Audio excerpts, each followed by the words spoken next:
Wes, record.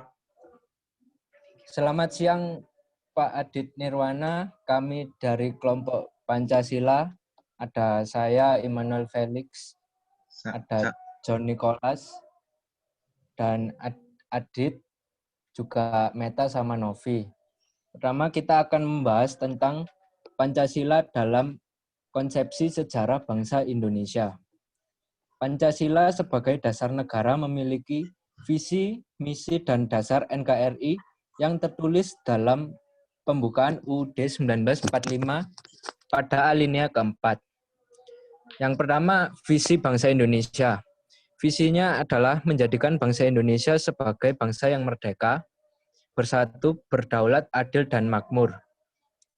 Misi dari bangsa Indonesia sendiri, melindungi segenap bangsa Indonesia dan seluruh tumpah darah Indonesia, memajukan kesejahteraan umum, mencerdaskan kehidupan bangsa, dan ikut melaksanakan ketertiban dunia yang berdasarkan kemerdekaan, perdamaian abadi, dan keadilan sosial.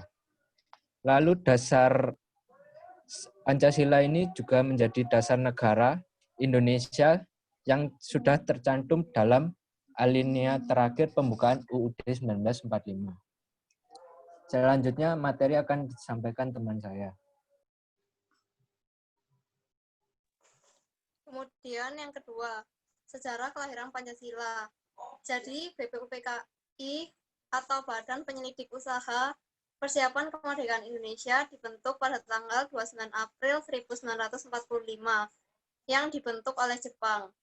Terdapat dua sidang, yaitu sidang pertama dan sidang kedua. Sidang pertama tentang penetapan dasar negara. Dalam sidang pertama, terdapat beberapa usulan, yaitu nilai-nilai ketuhanan, kemanusiaan, demokrasi, deliberatif, kebangsaan, persatuan, dan keadilan sosial. Kemudian ada juga unsur pembentuk Pancasila, yaitu yang pertama diskursus dan konsensus, yaitu mencari titik temu bersama. Kemudian yang kedua, kearifan lokal yang sudah dihidupi masyarakat Indonesia tetapi tidak kita sadari. Yang ketiga, budaya kerajaan Sriwijaya dan Majapahit yang memiliki keanekaragaman, tetapi kita saling menghormati dan menghargai. Kemudian yang keempat, sejarah peradaban manusia, di mana disimpulkan bahwa dalam sila pertama setiap manusia harus membutuhkan satu kepercayaan. Dan yang kelima, pengetahuan dan wawasan dunia. Kemudian dilanjutkan oleh sidang kedua pada tanggal 10 sampai 17 Juli 1945 mengenai pembentukan Panitia 9 yang terdiri dari dua golongan, yaitu kebangsaan dan Islam. Kemudian dilanjutkan dengan perumusan akhir pada tanggal 12 sampai 18 Agustus 1945, yaitu dengan penghapusan kata dengan kewajiban menjalankan syariat Islam bagi para pemeluknya dalam Piagam Jakarta. Dan sekarang sila pertamanya berbunyi ketuhanan yang Maha Esa. Kemudian materi selanjutnya disampaikan oleh Novi. Selanjutnya, mengapa semua jurusan harus belajar Pancasila? Nah, ini sudah dijelaskan dalam Undang-Undang Republik Indonesia Nomor 12 Tahun 2012 tentang Pendidikan Tinggi Pasal 35 ayat 3 tepatnya, yaitu kedudukan pendidikan tinggi sebagaimana dimaksud pada ayat 1 wajib memuat mata kuliah agama, Pancasila, kewarganegaraan, dan bahasa Indonesia. Jadi di sini Pancasila itu sangat penting dipahami oleh mahasiswa baik dari berbagai jurusan. Nah, mengapa sih semua jurusan dan profesi itu wajib untuk memahami Pancasila? Karena secara praktikal, Pancasila merupakan acuan dalam berbagai profesi. Nah, seperti contohnya dalam prodi manajemen, itu dapat menjadi manajer perusahaan. Lalu yang kedua ada asisten to manager, itu bisa dari prodi PPBM, analisis keuangan dari prodi akuntansi, quality control dari kimia dan teknik industri, tenaga farmasi di hospital, itu dari prodi farmasi, dan programmer itu dari teknik informasi, informatika. Teknisi jaringan itu dari sistem informasi, dan penceramah bisa dari prodi bahasa. Nah, di sini tuh semua prodi itu wajib untuk memahami arti-arti Pancasila dalam profesinya. Untuk apa? Karena saat ini karakter kontradiktif kultur digital itu sangat menakutkan. Seperti contohnya kemajuan teknologi komunikasi tanpa batas yang memecah belah karena percakapan komunikasi berserakan tanpa kendali. Yang kedua, kaya informasi namun dangkal dalam berpikir. Yang ketiga, kreativitas terbuka luas, melahirkan banyak hal baru, tapi menimbulkan banyak disrupsi.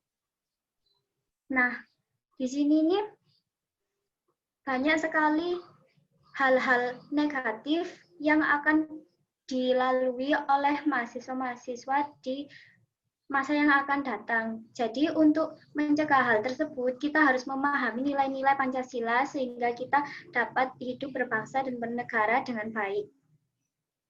Nah, seperti contoh, saat kita menjadi seseorang di masa depan, memikul profesi yang kita dapat. Misalnya nih, saya teknik industri, saya mempunyai perusahaan kelapa sawit. Nah, menurut Badan Penanggulangan Bencana tahun 2019 di daerah Kalimantan itu terjadi kebakaran hebat lahan kelapa sawit. Nah, di sini tuh sebagai teknik industri, sebagai pemilik perusahaan, kita harus tahu mana yang baik untuk negara dan sekitarnya. Jadi kita harus bisa memahami arti-arti penting Pancasila. Di situ kita bertindak sebagai pengusaha, kita harus memikirkan dampak baik buruknya juga untuk negara, karena kita tidak bisa kalau hanya memikirkan tentang materi. Nah, disitulah mengapa karena kita Indonesia, manusia Indonesia harus memahami Pancasila apapun minat dan bakat profesinya. Sekian dilanjutkan oleh John. Oke, kemudian saya akan membahas Pancasila. Pancasila di Indonesia sendiri dijadikan sebagai ideologi nasional. Dalam Pancasila ada 5 sila. Yang pertama adalah ketuhanan yang Maha Esa. Sila pertama ini memiliki simbol bintang tunggal. Kemudian ada kemanusiaan yang adil dan beradab. Simbol sila kedua ini adalah rantai emas. Kemudian ada sila ketiga Persatuan Indonesia yang memiliki simbol pohon beringin. Kemudian ada sila keempat yaitu yang berbunyi kerakyatan yang dipimpin oleh hikmat kebijaksanaan dalam permusyawaratan dan perwakilan. Dalam sila ini memiliki simbol kepala banteng. Kemudian di sila kelima ada simbol padi dan kapas dengan sila yang berbunyi keadilan sosial bagi seluruh rakyat Indonesia. Kemudian di sini saya akan membahas tentang nilai-nilai dari Pancasila. Untuk sila 1 yang berbunyi ketuhanan yang Maha Esa memiliki nilai yaitu saling menghormati dan saling menghargai antar sesama penganut agama. Jadi di sini kita tidak boleh mempermasalahkan tentang cara beribadah dan tidak membanding-bandingkan mana agama yang paling benar dan yang paling besar. Peran pemersatu dalam sila pertama di sini sangatlah kuat adanya. Dikarenakan Indonesia terdiri atas banyak suku dan agama dan merupakan sesuatu yang sangatlah sentimen. Kaum mayoritas bisa saja menindas kaum minoritas dan berujung pada konflik antar agama. Oleh karena itu, dalam sila ke-1 ini sangat peran memiliki peran penting karena mereka memiliki arti ketuhanan yang Maha Esa, yaitu meskipun berbeda agama mereka tetap memiliki satu Tuhan yang sama. Kemudian ada sila kedua yang berbunyi kemanusiaan yang adil dan beradab. Di sini mengandung nilai-nilai pengakuan yang adil bagi setiap individu dan martabatnya, serta perlakuan yang beradab bagi seluruh makhluk di muka bumi ini. Dengan pemahaman sila kedua ini, pelanggar hak-hak dasar manusia dapat diminimalisirkan guna menghindari perpecahan dan mencapai persatuan bagi negara Indonesia. Kemudian ada sila ketiga yang berbunyi Persatuan Indonesia, mengandung arti persatuan dan pastinya juga pengakuan terhadap semboyan negara kita, yaitu Bhinneka Tunggal Ika, di mana Indonesia terdiri dari berbagai suku, bangsa, dan agama. Indonesia tetaplah satu kesatuan yang membentuk suatu harmoni kebudayaan yang menjadi hal tersendiri bagi ciri khas tersendiri bagi Indonesia. Kemudian sila keempat berbunyi kerakyatan yang dipimpin oleh hikmat kebijaksanaan dalam permusyawaratan perwakilan. Musyawarah merupakan sesuatu yang sangat penting dan nilai persamaan hak serta kewajiban bagi setiap masyarakat sangat penting di sila ini.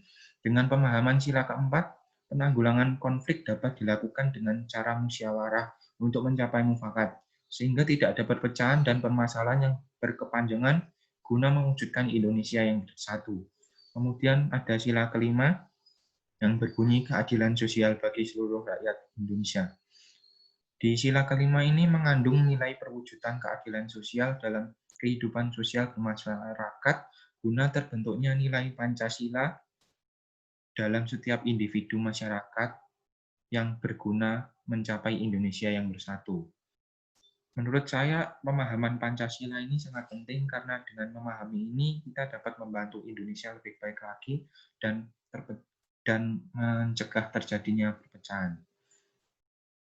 Untuk selanjutnya akan disampaikan oleh Aditya Cahyadi. Baik. Contoh nyata dari pentingnya memahami Pancasila, khususnya dalam berprofesi, adalah bagaimana kita dapat melihat kejadian karhutla, kebakaran hutan dan lahan, yang terjadi di wilayah Sumatera dan Kalimantan pada 2019 lalu, yang disebabkan salah satunya oleh karena pembukaan lahan perkebunan sawit yang tidak bertanggung jawab. Ini bukan pertama kalinya karhutla terjadi di daerah tersebut. Kementerian Lingkungan Hidup dan Kehutanan mencatat sudah ada 2,6 juta hektar terbakar di wilayah Sumatera dan Kalimantan. Dampak dari kejadian ini tidak main-main. Penyebaran kabut asap menimbulkan berbagai gangguan kesehatan pada masyarakat seperti asma, bronkitis, radang paru-paru, hingga penyakit kardiovaskular. Fenomena ini menunjukkan kurangnya kesadaran dan penerapan akan adab terhadap sesama manusia yang ada pada sila kedua, di mana demi kepentingan segelintir pihak yang pada akhirnya merugikan sangat banyak pihak lainnya. Seperti itu. Demikian presentasi dari kami. Terima kasih.